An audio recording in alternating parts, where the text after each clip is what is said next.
말씀을 통하여서 주님의 음성 듣게 되기를 축복합니다.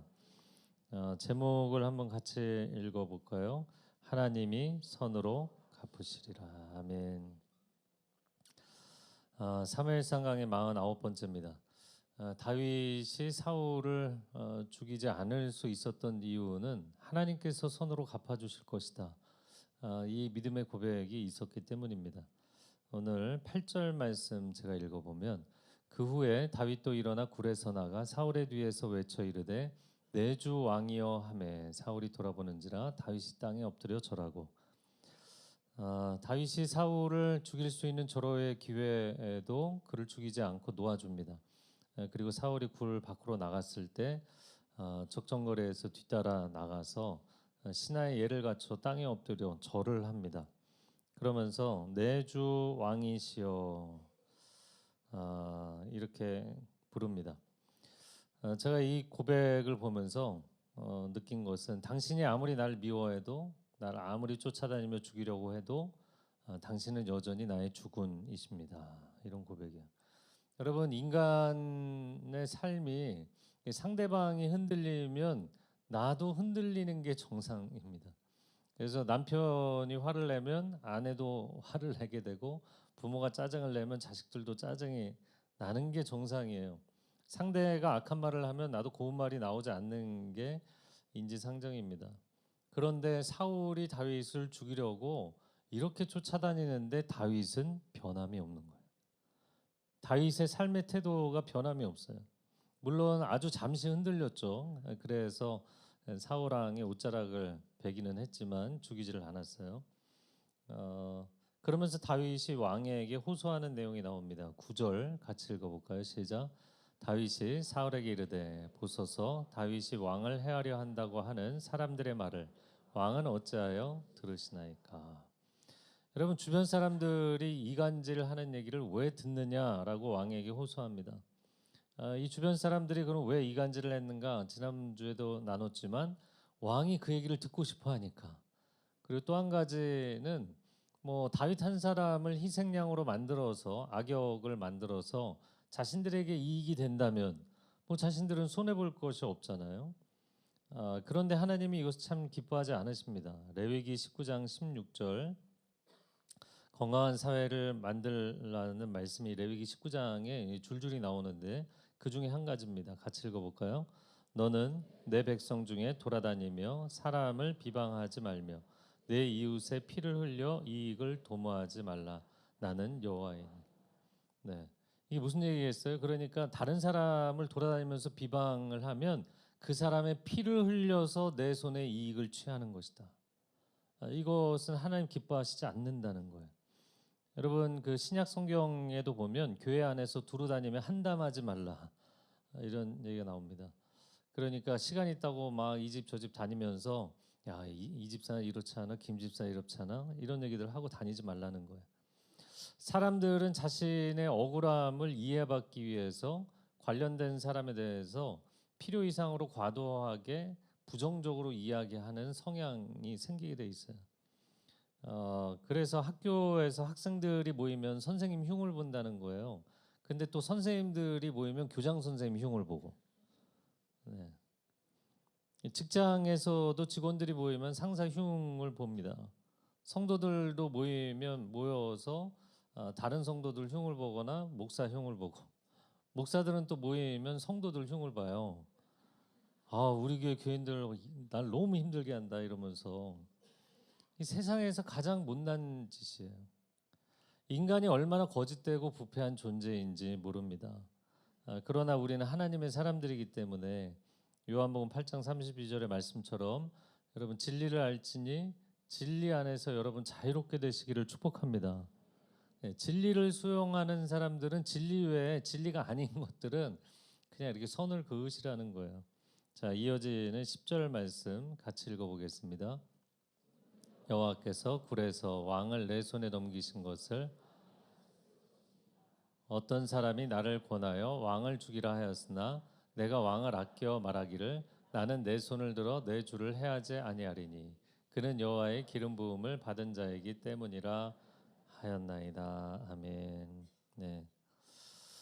다윗이 사울을 죽일 수 있었고 주변에서 권면을 했지만 하나님의 기름 부음 받은 사람이기 때문에 손대지 않았다 이야기를 합니다. 저와 여러분도 평생에 하나님의 기름 부어 세우신 사람들을 대적하지 않는 복된 삶이 될 수 있기를 축복합니다. 네, 그래서 제가 이제 네 가지 대상을 얘기하려고 하는데 뭐 요즘 같은 탈권위주의 시대에는 별로 인기 없는 이야기입니다. 그러나 다윗의 태도를 우리가 삶 가운데 견지할 수 있다면 저는 여러분의 삶이 복되고 평안할 것이라고 생각해요. 첫 번째는 사회 지도자를 대적하지 말라. 출애굽기 22장 28절 같이 읽어볼까요? 시작. 너는 재판장을 모독하지 말며 백성의 지도자를 저주하지 말지니라. 네. 정치, 사회 지도자들 여러분 우리가 뭐 물론 그 사람들도 잘못하는 경우가 있죠. 그러나 과도하게 비난하고 모욕하고 저주하지 말라. 이게 하나님의 말씀입니다. 왜냐하면 로마서 13장에 사도 바울도 그런 얘기를 했는데 모든 세상의 권세자들은 하나님이 세우지 않은 사람이 없다. 그런데 사도 바울 그렇게 얘기하면 안 되지 않습니까? 당신이 황제들과 총독들에게 가장 많이 어려움을 당한 사람인데 결국엔 네로 황제에게 붙잡혀서 억울하게 죽임을 당한 사람이잖아요. 그러나 사도 바울이 그렇게 이야기를 했던 이유는 뭐냐면 그는 악과 대응해서 싸우지 않고 선의 지경을 넓히는데 자기 인생을 헌신했어요. 여러분 제가 늘 이야기하는 건 음지를 줄여가려고 하지 말고 여러분의 삶의 양지를 넓혀가셔야 돼요. 세상이 존재하는 한 악은 늘 있을 것입니다. 악과 상대해서 싸우겠다. 그런데 악에게 악으로 대응하고 악을 쓰고 그러다가 나도 악해지는 거예요. 같이 진흙탕 싸움이 되는 일들이 너무나 많습니다. 그리고 사도 바울이 이렇게 권면을 할 수 있었던 것은 역사를 경영하시는 하나님의 주권을 신뢰하기 때문이에요. 할렐루야. 여러분 우리가 볼 때는 세상의 권력자들에게 세상의 최종 결정권이 있는 것 같잖아요. 아니요. 그 위에 하나님이 계신 줄로 믿습니다. 하나님 반드시 그분의 공의를 이루실 줄로 믿습니다. 자, 두 번째는 뭐 제가 제 입으로 얘기하기가 뭐하지 않나 이렇게 생각할 수도 있지만 그러나 목회자를 대적하지 않는 삶이 될 수 있기를 저는 여러분의 삶을 축복합니다. 물론 뭐 목회자들도 잘못하는 경우가 있어요. 하나님 앞에 엎드려서 회개할 필요가 있고 돌이켜야 될 때가 있어요. 그러나 이제 저도 성도로서 목회자들을 보면서 왜 저러지 이렇게 마음이 어려웠던 때도 있었는데 근데 그때 딱 어떤 증상이 나타나냐면 설교가 안 들리고 하나님의 은혜의 통로 역할을 하는 사람과의 관계가 어려우면 하나님과 관계가 어려워지더라고요. 그래서 저는 여러분이 제가 최근에도 한 분한테 그런 이야기를 했는데 누군지 알려고 하지 마세요. 네, 다른 교회에 계시는 분에게 제가 그런 얘기를 했어요. 본인의 귀에 익숙한 설교만 들으려고 하지 말고 그 교회 성도가 됐으면 감사합니다, 감사합니다, 맛있습니다, 맛있습니다 이렇게 고백하며 설교를 들어라 이렇게 얘기를 해줬어요. 여러분 하나님께서 세우신 목회자들과의 관계가 평안의 관계가 될 수 있기를 주님의 이름으로 축복합니다. 교회 안에서 악의적인 공격을 서로 하거나 비판을 하는 것이 아니라 건설적인 의견들을 나누는 그런 자유로운 공동체가 될 필요가 있어요. 저는 뭐 질문하는 것도 좋아하고 또 여러 가지 아이디어 주시는 거 너무너무 좋아합니다. 제가 그 교회 안에서 건설적인 의견들을 나누자 이야기하는 것은 이런 거예요. 비판은 하지 않되 분별은 해야 된다. 저를 따라해 보세요. 비판은 하지 않되 분별은 하겠습니다. 그래서 간혹 가다가 우리 교회가 좀 이런 건 문제가 있지 않아? 이런 얘기를 하면 절대로 그런 얘기 하지 마. 교회에 대해서 부정적으로 얘기하지 마. 이렇게 얘기하시는 분들이 있어요. 저는 그 태도는 반대해요. 왜냐하면 교회가 조금 더 건설적인 방향으로 하나님 기뻐하시고 성도들이 행복한 방향으로 갈 수 있다면 언제든지 의견을 나눌 수 있어야 돼요. 그러나 그것을 부정적으로 공격하고 조롱하고 모욕하는 방향으로 가는 것은 건강하지가 않다. 자, 저를 또 한번 따라해 보세요. 분별은 하되 비판은 하지 않겠습니다. 네. 이 두 개가 완전히 달라요. 뭐가 옳고 그른지를 아는 겁니다. 그리고 그것을 놓고 기도하고 그리고 그 바른 방향으로 내 마음을 지켜나가면서 결국엔 내가 그 자리에 서게 됐을 때 가정과 교회 공동체를 건강하게 세우는 사람들이 되시기를 축복합니다. 네. 세 번째입니다. 세 번째는 부모를 대적하지 말라. 이것도 잘 이해를 하셔야 되는데 에베소서 6장 1절 같이 읽어볼까요? 시작. 자녀들아 주 안에서 너희 부모에게 순종하라. 이것이 옳으니라. 네. 그런데 주 안에서 너희 부모에게 순종하라. 그러면 자녀도 주 안에 있어야 되지만 부모도 주 안에 있어야겠죠? 네, 부모님들 대답을 안 하세요? 네. 그런데 가끔가다 자녀들이 저한테 억울하다고 제보를 한단 말이에요. 내가 볼 때는 부모님이 자기 의견을 밀어붙이고 관철시키려는 건데 성경에 봐라 부모에게 순종하라고 써 있으니까 순종해라. 억울합니다. 여러분 억울한 자녀들의 제보가 오지 않도록 좀 자제를 해주시면 좋겠어요. 여러분 자녀와의 대화에서 인격적인 대화를 한다면 굳이 그런 인용을 할 필요가 있을까요? 굳이 그런 인용을 할 필요가 없을 것 같아요. 그래서 물론 부모도 하나님의 뜻을 잘 따라야 되지만 그 자녀가 부모님의 신앙과 삶의 태도를 존경하고 신뢰해서 따라갈 수 있는 그런 공동체를 만들어가는 게 중요한 겁니다. 자, 자녀 입장에서는 부모가 틀릴 때가 있나요, 없나요? 있어요, 없어요? 네, 있어요. 그렇다고 해서 부모를 비난하거나 부모를 대적하지 말라는 거예요. 하나님은 사탄의 타락과 반란부터 시작해서 질서가 뒤집히는 것을 결코 기뻐하시는 분이 아니기 때문이에요. 하나님은 공동체의 건강한 질서가 유지되기를 원하신다. 자, 네 번째, 하나님을 대적하지 말라. 이 시대가 무신론적이고 반기독교적인 시대가 되다 보니까 하나님에 대해서 부정적으로 생각하는 경향이 많아졌어요. 물론 저는 여러분이 하나님 더 알고 싶어서 질문하는 건 언제든지 좋다고 생각합니다. 이사야 43장 21절 같이 읽어볼까요? 이 백성은 내가 나를 위하여 지었나니 나를 찬송하게 하려 함이니라. 아멘. 근데 이 구절이 마음에 걸리시는 분 있지 않으세요? 아니 그러면 우리를 어떻게 창조했다는 건가? 한그 학생이 이런 질문을 했어요. 하나님은 우리 인간을 그러면 하나님만 찬양하는 인형 같은 존재로 만든 거 아니냐? 그래서 제가 이 질문을 중간에 해주신 분에게 첫 번째 답변은 인형이라는 것은 자유의지가 없지 않냐? 예, 퍼펫이라 그러죠. 위에서 이렇게 손가락으로 움직이게 만드는 그런 인형놀이를 하나님이 하시는 게 아니다. 하나님을 사랑하고 하나님을 찬양하는 것조차도 스스로 선택할 수 있게 해주신 거다.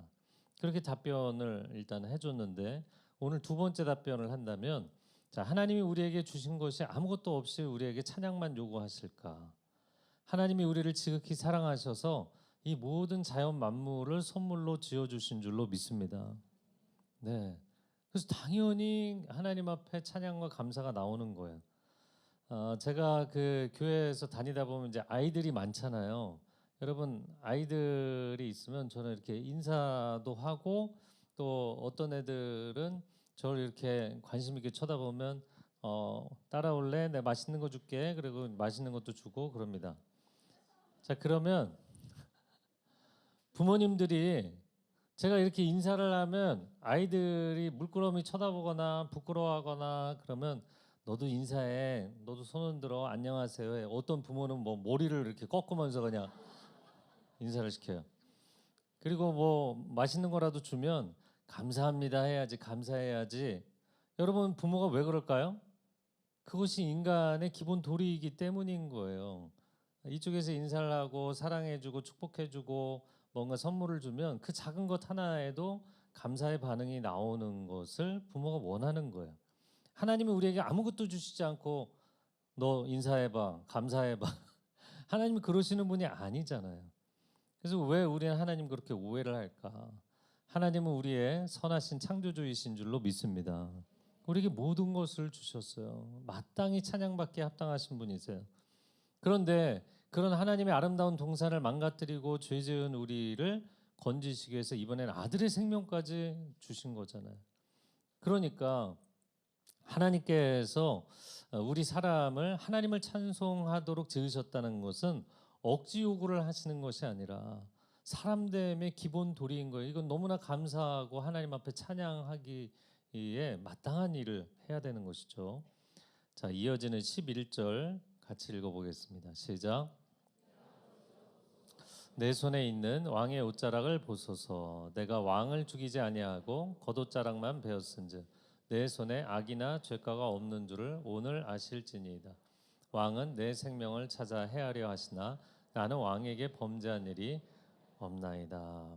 내 아버지여, 이렇게 불렀어요. 저는 이 대사가 너무 가슴이 아프더라고요. 여러분, 다윗이 자신의 생부 이새에게 버림을 받았잖아요. 왜냐하면 이 아들이 너무 과도한 열정의 아들이라서 아버지도 부담스러웠던 것 같아요. 그러니까 뭐 위로 7 아들이 있음에도 불구하고 막내 10대 소년 다윗을 빈들에 버렸죠. 근데 버려진 그 소년 다윗을 처음으로 인정해준 어른이 있었어요. 그 어른이 누구였습니까? 사울이었던 거예요. 그러니까 사울은 그에게 아버지였던 거예요. 나의 생부가 나를 버렸을 때 이 나라의 국부가 나를 아들처럼 건져 주셨던 거예요. 그런데 너무나 출중했던 다윗은 사울의 마음에 자괴감과 시기심을 불러일으키잖아요. 마침내 사울이 아버지 포지션에서 대적자의 포지션으로 다윗과의 관계를 바꿔버립니다. 결국 다윗의 인생을 묵상해 보면 평생에 두 분의 아버지에게 버림을 받은 거예요. 첫 번째, 한 번은 생부에게 버림을 받은 것이고, 그 다음 또 한 번은 국부에게 버림을 받은 거예요. 그럼에도 불구하고 다윗이 좋은 왕이 되고 좋은 지도자가 되었다는 것은 하나님이 그의 아버지 되어 주셨기 때문인 줄로 믿습니다. 네, 그래서 그 아버지의 사랑과 보호하심이 있었기 때문에 그의 내면의 안정감을 경험했던 거죠. 시편 68편 5절, 제가 참 좋아하는 말씀인데 같이 읽어볼까요? 시작. 처소에 계신 하나님은 고아의 아버지시며 과부의 재판장이시라. 아멘. 아멘. 제가 저희 두 아들을 참 사랑하고 소중하게 생각합니다. 그러나 항상 제 마음 가운데 내가 이렇게 해야겠다, 이렇게 마음에 갖고 있는 생각이 있어요. 그건 뭐냐면 적정거리를 유지하자. 적정거리를 유지하려고 애를 씁니다. 그것은 두 가지 때문인데, 첫 번째, 아들들은 인생의 그 뭐랄까요, 자립심이 굉장히 중요해요. 자신의 인생을 결정한다는 게 참 중요합니다. 그래서 제가 충분히 정보를 주고 가이드라인을 주지만 절대로 제가 결정해주지 않아요. 너가 스스로 결정하고 너가 그 결과에 대한 선택에 대한 결과를 받는 것이다. 항상 그 얘기를 해줘요. 그것은 아들에게 하는 이야기이자 저 자신에게 하는 이야기예요. 그렇게 함으로써 두 번째, 하나님이 그들의 아버지 되시는 영역에 인간 아버지가 침범하지 않기를 원하는 마음 때문이에요. 왜냐하면 내가 그 아이들에게 모든 것을 알려주고 싶고 모든 것을 미리 주의를 주고 싶고 모든 것을 채워주고 싶지만, 그런 인간 부모가 자식에게 그걸 다 해줄 수 있나요? 그럴 능력이 일단 없어요. 그런 능력과 그 역할을 하실 분은 하나님이신 줄로 믿습니다. 그래서 내 자녀는 내 사랑하는 아들, 딸이기 전에 하나님의 자녀인 줄로 믿습니다. 이렇게 우울하게 아멘하세요. 저를 따라해보세요. 내 자녀는 하나님의 자녀입니다. 아멘. 그래서 여러분의 자녀들에게 하나님께서 그들의 평생의 아버지 되어 주시기를 축복합니다.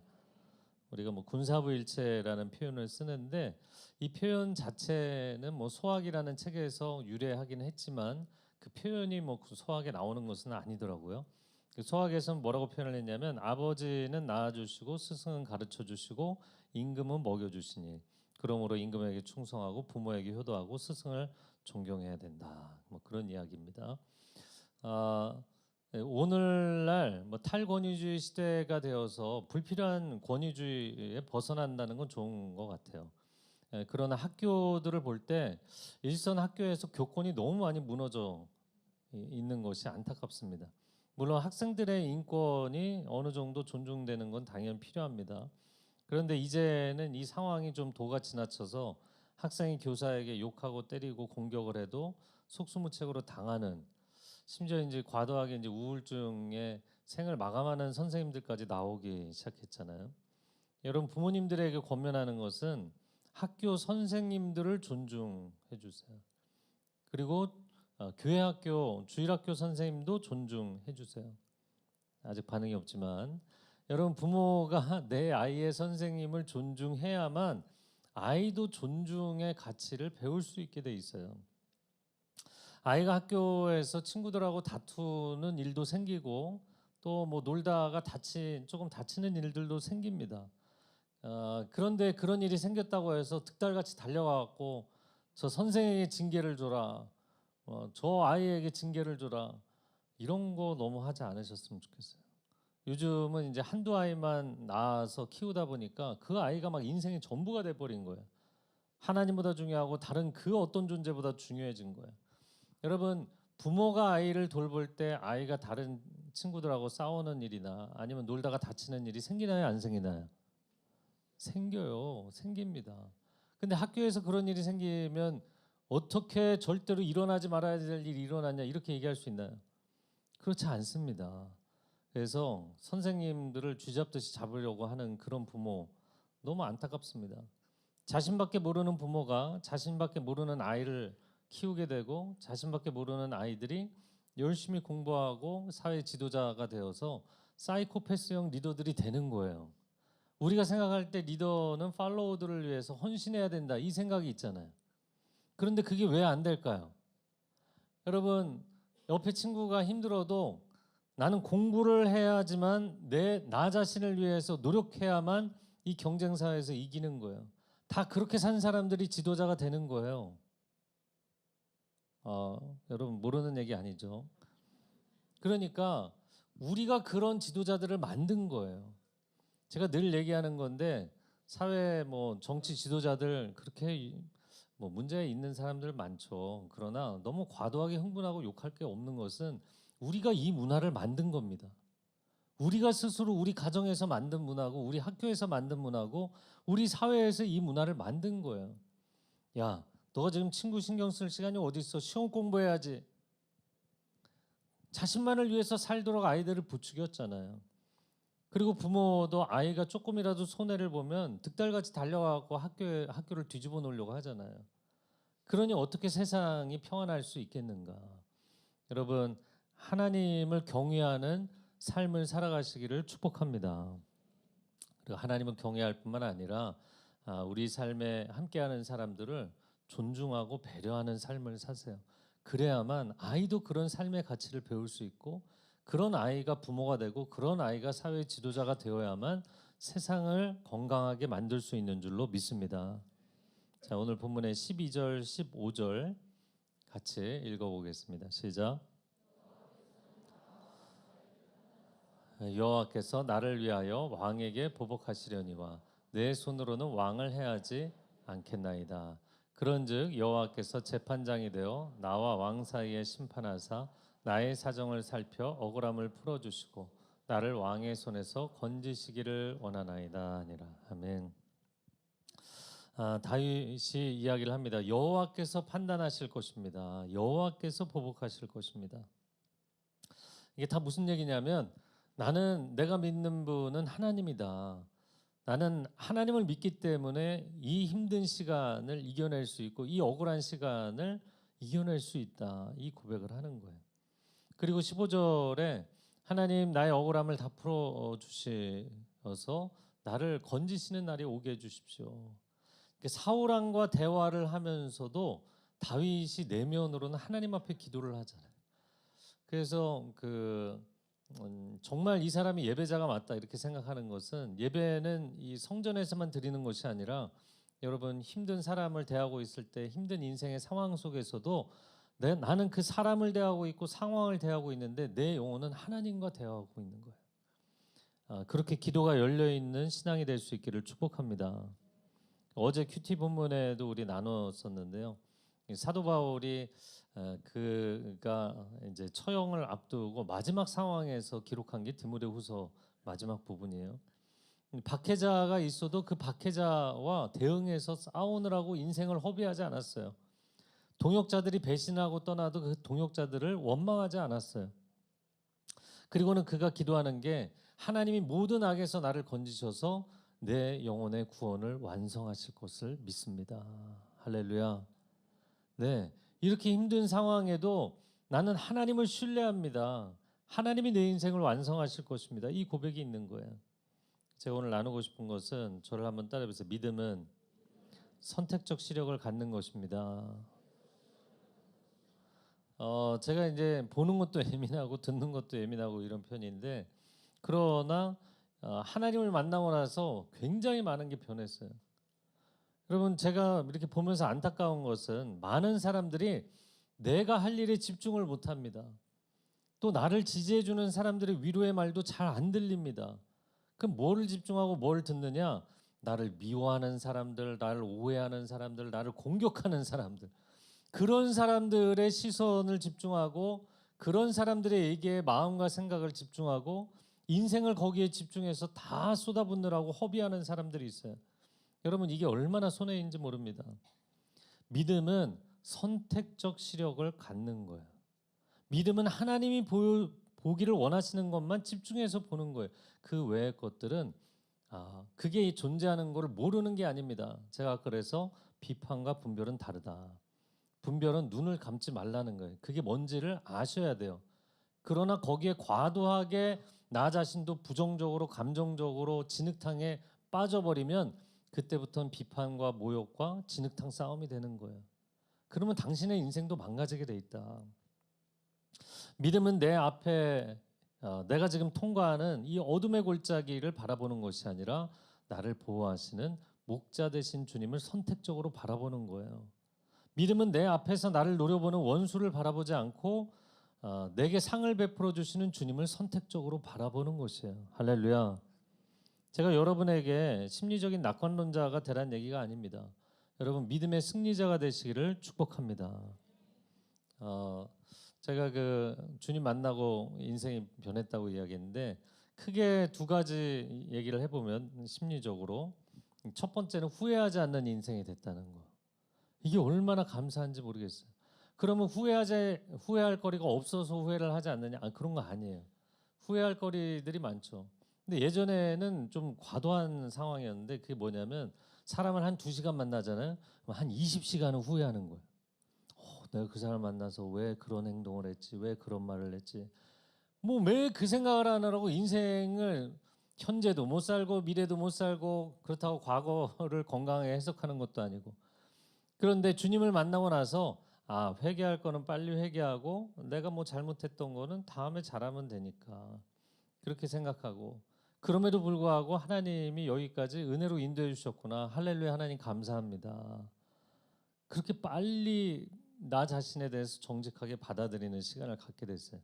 그리고 또 한 가지 하나님 믿고 변화된 점은 뭐냐면 나를 의심하고 오해하고 공격하는 말들을 전부 다 굉장히 편하게 받아들이게 된 것. 그래서 내가 고칠 점은 빨리 고쳐야겠다 이렇게 받아들이지만 만약에 근거 없는 의심과 오해와 공격을 받는다 그러면 노 땡큐예요. 따라해보세요. 노 땡큐. 네, 받아들이지 않는 거. 여러분 선택적으로 사람들 말을 다 쳐내라는 게 아닙니다. 이렇게 근거 없는 공격에 대해서는 선택적으로 거절하셔야 돼요. 그리고 제가 반품하라고 써놓은 거는 이 말은 잘못 배달 왔습니다.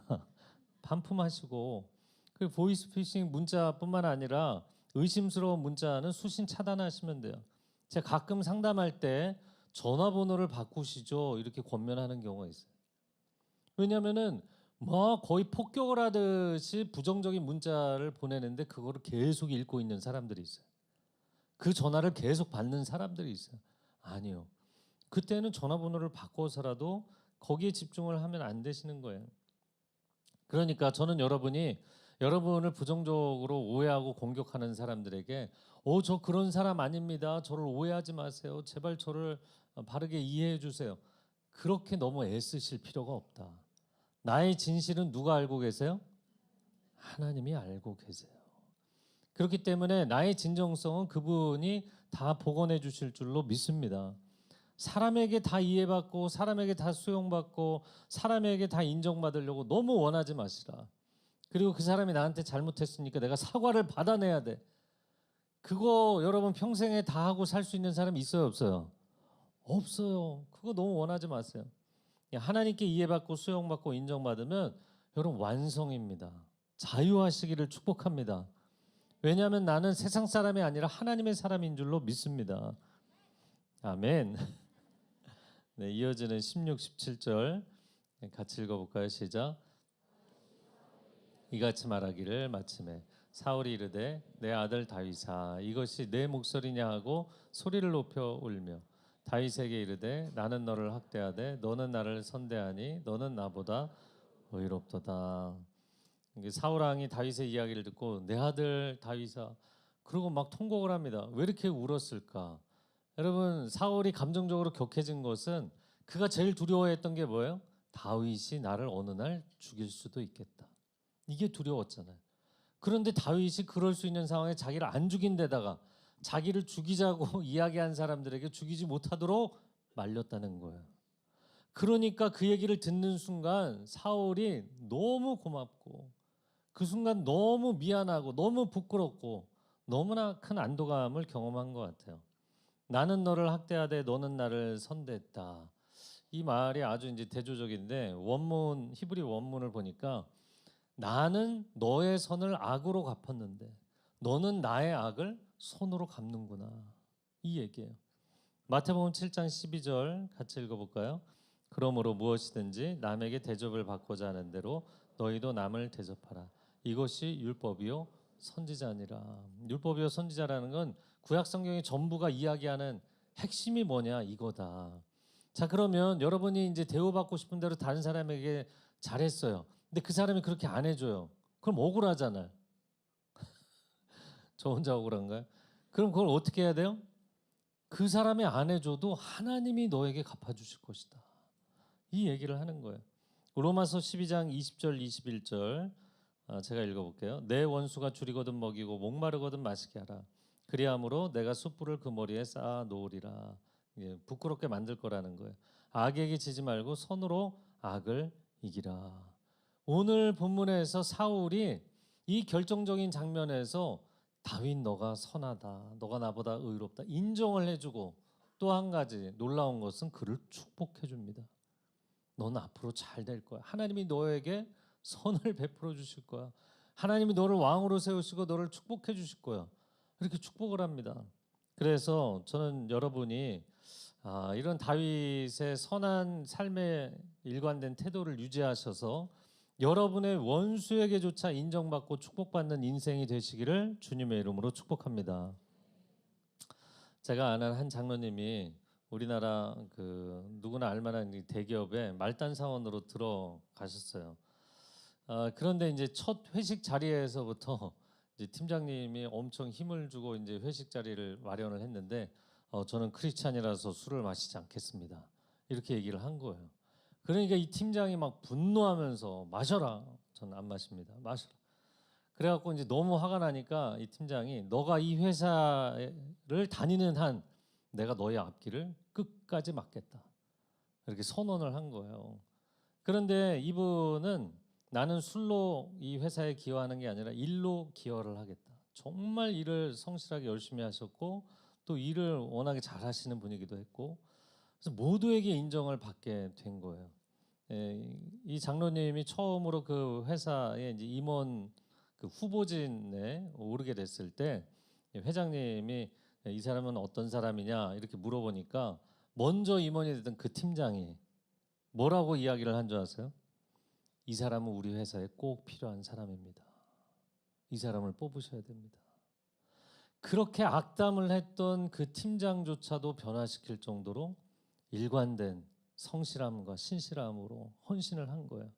여러분 세상이 바뀌는 날이 올까요? 안 올까요? 확신이 없잖아요. 여러분 다윗의 인생을 통해서 세상에 아무리 어두워도 그는 빛 가운데 있잖아요. 세상이 끊임없이 악해도 그는 선한 태도를 유지하잖아요. 그리고 하나님이 다윗을 통해 세상을 바꾸는 날을 허락하십니다. 저는 여러분이 여러분의 가정과 여러분의 일터, 이 시대를 바꿀 수 있는 하나님의 사람들이 되시기를 축복합니다. 갈라디아서 6장 9절 같이 읽어볼까요? 우리가 선을 행하되 낙심하지 말지니 포기하지 아니하면 때가 이름에 거두리라. 아멘. 여러분, 세상이 어두워지면 사람들은 다 나 혼자 이렇게 독야청청, 이게 무슨 의미가 있나, 중간에 타협하고 변질됩니다. 대부분. 근데 끝까지 빛의 자녀로 사시기를 바랍니다. 끝까지 빛의 자녀로 사시기를 바랍니다. 그러면 하나님이 손으로 갚아주실 것이다. 이 말씀이에요. 마지막 20절 21절 같이 읽어볼까요? 시작. 내가 반드시 왕이 될 것을 알고 이스라엘 나라가 내 손에 견고히 설 것을 아노니 그런즉 너는 내 후손을 끊지 아니하며 내 아버지의 집에서 내 이름을 멸하지 아니할 것을 이제 여호와의 이름으로 내게 맹세하라 하니라. 사울이 다윗의 미래에 대해서 하나님의 약속을 상기시켜주고 축복해주잖아요. 그리고 정말 그런 날이 오게 됩니다. 끝까지 하나님의 사람으로서 이 길을 포기하지 않는 사람을 통해서 세상을 바꿀 수 있는, 내가 속해 있는 공동체를 바꿀 수 있는 기회를 반드시 주실 줄로 믿습니다. 제가 두 분의 이야기를 나누겠는데요. 제가 존경하는 그 한 권사님이신데 불신 가정에 시집을 가게 된 거예요. 그래도 이제 남편을 전도해서 같이 교회를 다니게 됐는데, 그러나 집안 모임을 할 때 연중에 제사를 많이 지내는 집안이었어요. 그 제사상 앞에 절하지는 않았지만 음식을 만들 때 항상 가장 먼저 가서 열심히 최선을 다해서 음식을 만들어 드리고 시부모님들을 정성껏 섬긴 거예요. 그래갖고 이 시부모님들이 자신의 딸보다, 그러니까 며느리에게 이제 시누이보다 이 며느리를 더 신뢰하게 된 거예요. 집안에 대소사만 있으면 며느리에게 전화해갖고, 얘야 이번에 이런 일이 있는데 어떻게 하면 좋을까? 어머님 이렇게 하시면 좋을 것 같아요. 그래, 그게 좋겠지? 항상 며느리랑 상의를 하시는 관계가 된 거예요. 어느 날 거실에 어머니하고 앉아 있다가 그렇게 이야기를 하셨대요. 어머니, 왜 이제는 아범도 교회 장로가 됐는데 어머님도 교회를 나가시는 게 좋을 것 같아요. 그렇지? 그래야 되겠지? 그 몇십 년을 그 집안에서 며느리가 항상 이야기를 해드리는 대로, 그래, 그게 좋겠다, 그게 좋겠다, 이 삶을 선택하시다가 시어머니까지 이제 교회를 나오신 거예요. 여러분, 이 며느리가 얼마나 귀합니까? 시댁하고 관계 불편한데 난 어떻게 하면 그 집에 안 갈까, 어떻게 하면 안 만날까, 이거 궁리하는 게 아니라 더 정성과 사랑과 진심을 다해서 섬길 때 그 가정 전체를 변화시키는 역사가 있었던 것입니다. 제 친구 얘기를 또 한 가지 하면, 뭐 같은 카투사였는데 저는 용산에서 상대적으로 편하게 좀 근무를 했지만 제 친구는 이게 최전방의 503 부대라고 미군 보병 부대에 들어간 거예요. 근데 미 보병이 힘든 이유가 뭐냐면, 뭐 같은 보병인 것 같지만 일단 한국 사람들은 체구가 작은데, 그 친구는 저보다 키가 작은 친구인데 미군 체형에 맞는 그 짐을 패킹을 하고 한국군보다 훨씬 더 무거운 이제 패킹리스트를 짐을 지고 행군을 해야 되는 거예요. 이 보병은 이제 행군이 핵심이니까 3박 4일 동안 하루 2시간씩 자고 행군하는 본 게임을 하기 전에 1박 2일 행군을 하는데 1박 2일 행군이 너무 힘들어서 피오줌을 쌌더라고요. 이게 나 이러다 죽겠다 싶은 거예요. 그런데 이제 더 힘든 거는 카투사 선임들이 너무 이제 훈련 강도가 세니까 애들이 딴짓 못하게 하려고 엄청 아이들을 갈구고 막 신체적인 폭력도 행사하고 이제 그런 부대였어요. 근데 이 친구가 긍정의 힘이 강한 친구거든요. 내가 이러다가 정말 감당을 못하겠다. 그래서 열심히 운동을 하기 시작한 거예요. 첫 휴가를 나왔는데 보니까 람보가 돼 있더라고요. 몸이 정말 좋아졌어요. 그리고는 뭐 매일 아침 10마일 러닝 16km를 달립니다. 매일 아침. 이 친구가 선임 상병이 됐을 때, 상병인데 그 중에서 이제 가장 선임이 됐을 때 그 부대 안에 모든 폭력을 근절시키고, 우리는 절대 폭력 쓰지 않는다. 서로 격려해주고 축복해주고, 아래 친구들 격려해주고 축복해주고, 부대 분위기를 완전히 바꿔놓고 나온 거예요. 여러분, 한 사람이 세상이 나를 이렇게 한다고 그러면 나도 이렇게 하지. 세상이 나를 악하게 한다고 그러면 나도 악하게 대응하지. 여러분, 그러면 악에게 지는 것이다. 이기는 것이 아니고 선으로 악을 이기는 사람들이 되시기를 바랍니다. 한 사람이 끝까지 하나님의 길을 포기하지 않고 타협하지 않고 가면 여러분, 그 한 사람을 통해 세상이 바뀌게 될 줄로 믿습니다. 그것이 다윗의 길이었고 그 길이 바로 예수님의 길이었던 거예요. 예수님이 죄인들을 죄인으로 대하지 않으시고 너는 존귀한 하나님의 형상이다. 너는 하나님께 귀하게 쓰임 받을 사람이다. 그렇게 선대하심으로 우리를 구원하신 줄로 믿습니다. 이 시간 함께 기도하겠습니다.